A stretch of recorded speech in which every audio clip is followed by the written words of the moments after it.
हाय friends, मैं हूं Manav. Welcome to Movie Shoovie International. क्या हाल चाल है? सब कुछ बढ़िया है। पहले तो जय हिंद। बात करते हैं मूवी सुपरमैन की। ठीक है, अब ये सिंपल लेमैन में समझेंगे। कॉमिक्स वॉमिक्स के चक्कर में पढ़ने लग गए ना तो फिर बहुत ही ज्यादा टेक्निकल हो जाता है हिसाब। मुझे लगता है कि तीन भाग के अंदर आप सुपरमैन को बांट सकते हो। एक भाग है जो जैक स्नाइडर वाला है, ठीक है, इसको मैं मिडिल में रखूंगा।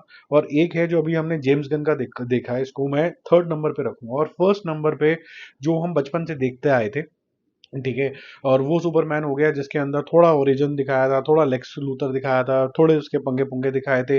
कॉमिक में हल्का सा जाएंगे तो आपको जस्टिस लीग तक एंड होते हुए नजर आएगा। ठीक है, जो बचपन में हमने देखा और जितने भी हमने सुपरमैन्स को देखा और अप्रिशिएट किया, वहां पर कहीं ना कहीं सुपरमैन एक ऐसी राइचियस सी फोर्स है जिस फोर्स को हराना बड़ा ही मुश्किल हो जाता है। कुछ भी आ जाए, एंड में सुपरमैन सुपरमैन ही रहता है। और उसका जो बलशाली कोई ना कोई ऐसा एस्पेक्ट होता है, चाहे उसकी गुडनेस हो, चाहे उसकी वो लेजर आईज हो, चाहे फिर उसकी वो अजीब सी ताकत हो, या फिर भूख हो ठंडा करने की, कुछ भी तरीके की जो ताकत है, या फिर सुपर स्पीड हो। कई सारे ऐसे एलिमेंट और उसकी स्ट्रेंथ के एस्पेक्ट्स हैं जो सामने आते हैं और वो जीत जाता है हर बारी। और वो एक अनडिफीटेबल सी नाइस फोर्स है। हम किसी को भी हारते हुए देख सकते हैं लेकिन इसको हारते हुए नहीं देख सकते हैं। ठीक है, एक एस्पेक्ट ये है जो जिससे हमारा बचपन गुजरा। फिर एक आया बहुत ही ज्यादा टेक्निकली एडवांस, जैक स्नाइडर का जमाना। और जैक स्नाइडर के जमाने के अंदर हमने इसकी जेन्युइन ओरिजिन स्टोरी देखी, एक रीबूट तरीके से, जहां पर हमने पूरा देखा कि वो कहाँ से आया था, क्रिप्टन से आया था, फिर कौन इसके पीछे पड़ गए, फिर यहाँ आके भी, ये धरती के ऊपर आके भी उसने काफी कुछ कलेश किया, क्योंकि जनरल जॉर्ड वगैरह यहाँ पर सब कुछ आ गए। वो हमने बहुत ही टेक्निकल रूप उसका देखा, अलग तरीके का सूट देखा, अलग तरीके का हमने हेनरी केवल देखा, और हम पगला ही गए उसको देख के। और सुपरमैन की सही तरीके की जो छवि है ना, वो यहाँ पर डिस्क्राइब है, क्योंकि उसके अंदर हमें एक ह्यूमन एस्पेक्ट दिखा, हमें उसकी ओरिजिन स्टोरी भी दिखी, उसका आगे पर्पस क्या है, और उसके आसपास के जितने भी डीसीयू के हीरो हैं वो कैसे उससे लिंकेज बिठाते हैं, वो समझ में आता है। और धीरे धीरे जस्टिस लीग की तरफ इंडिकेशन आके जैक स्नाइडर का जो स्नाइडर वर्स था वो ठप बैठ गया। लेकिन ये मजा बड़ा आ रहा था इसको देखने का, क्योंकि यहाँ पर सिर्फ उसके अर्थ के पंगे नहीं है, बट बल्कि अपने जो जनरल जॉर्ड वॉर्ड की जो है वो भी आ रहे थे यहाँ पर। उसका मदर का जो प्यार था, प्लस जिस स्वीटनेस से और जिस एग्रेशन से दोनों का मिक्सचर लेके जो आर्टिस्ट टेबल के ऊपर लेके आया था, वो भी काबिले तारीफ था। वो भी मतलब हेनरी केविल ने बहुत ज़्यादा अच्छा काम किया। अब डेविड साहब ने किस तरीके का काम किया है यहाँ पर, मैंने पूरा ट्रेलर देखा और मेरे को ट्रेलर से ये लगा कि हम जो फर्स्ट भाग था जो हमने बचपन में देखा था, सुपरमैन क्लियर चड्डी वाला, ट्राउजर के ऊपर चड्डी पहनने वाला, वो दिख रहा है और वो बैडी से लड़ रहा है। और हमें ये पता है कि जब वो बैडी से लड़ेगा तो वो डिशुम डिशुम होगी, मार भी खाएगा, लेकिन अल्टीमेटली सुपरमैन जीत जाएगा। ये एलिमेंट हमें बचपन से बहुत क्लियर है और वो यहाँ दिखता है। क्या इसके अंदर वही स्वीटनेस और वो एग्रेशन दिख रहा है? The answer is no.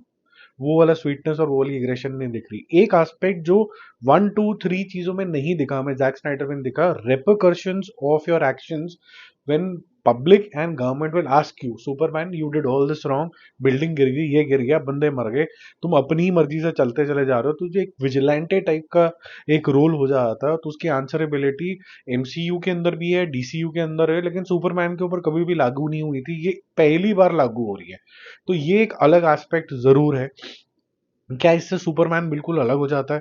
मैं बोलूंगा कि वो इतना ज्यादा राइचियस और इतना ज्यादा पब्लिक का प्यारा तरीके का, जिसे कह सकते हैं ना, कि सुपर हीरो था कि उसको कोई ये पूछता ही नहीं था कि आप ये क्या कर रहे हो। और बड़ी क्लियरली लेक्स लूथर जैसे कैरेक्टर्स और बाकी जो विलन्स थे वो दिखने लग जाते हैं।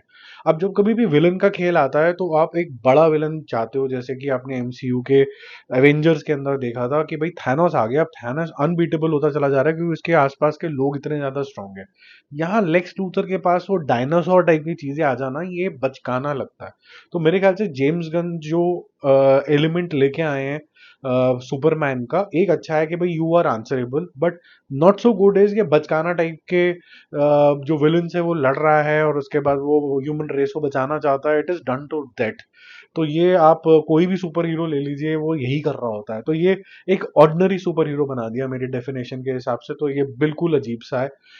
तो मैं आपको यही बोलूंगा कि ये टाइटा फिश है मेरे समझ के हिसाब से। ठीक है, बाकी जो बात करते हैं कि सूट और ये कितने अच्छे तरीके से कैरेक्टर के अंदर डेविड घुला है, मुझे जो मैंने देखा मुझे ऐसा लग रहा है कि पार्शली हाँ, लेकिन वो जो चार्म होता है सुपरमैन वाला, उसके चेहरे पे एक नूर होता है। ये बड़ा डल सा फेस है, बस एक स्पार्क जरूर आता है जब अपनी वॉइस मॉड्यूलेशन कर लेता है, जब अचानक से एज अ सुपरमैन वो इंटरव्यू देने लग जाता है तो हस्की वॉइस हो जाती है उसकी वो। और बाकी तो कुछ भी खास नहीं है ना, उस तरीके की पर्सनालिटी लगी ना, उस तरीके का डील डॉल लगा ना, उस तरीके का लुक लगा कि मैं सुपरमैन हूँ। I am slightly disappointed. ये वाला सुपरमैन हमें कई सदी पीछे लेके जाता है, आगे लेके नहीं जाता है, तो I will still go for Jack Snyder's version. आपका कौन सा वर्जन आप लोगे, ये जेम्स गन वाला या जैक स्नाइडर वाला? ये कमेंट में बताना। Bye bye.